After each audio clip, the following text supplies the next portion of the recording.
আসসালামু আলাইকুম। রমজানের সময় যারা বাহিরে কাজ করেন তাদের আসলে খুব তাড়া থাকে ইফতারের আগে আগে বাসায় আসার জন্য। আর ইফতারের সময় শুধু যে আমাদের তাড়া তা না, যারা গাড়ি চালক, সিএনজি চালক, রিক্সা চালক তাদেরও তাড়া থাকে। কয়দিন আগে আমার স্কুল ফ্রেন্ড জাপান প্রবাসী, তার একটি পোস্ট দেখলাম ফেসবুকে, যে যারা প্রবাসে থাকেন তারা রাস্তায় ইফতার করেন, মাঝে মাঝে বাসায় করতে পারেন। কিন্তু আসলে বাংলাদেশেও একই অবস্থা।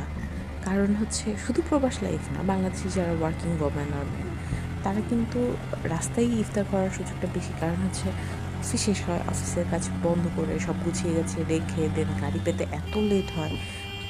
আরেকটা জিনিস অ্যাড না করলেই নয়, সেটা হচ্ছে বাংলাদেশের জ্যাম। জ্যামে আটকা পড়লে ইফতার তো তাহলে রাস্তায়, তখন আর বাসায় যাওয়ার সুযোগ নেই, সেটা অফিস আগে শেষ হলো।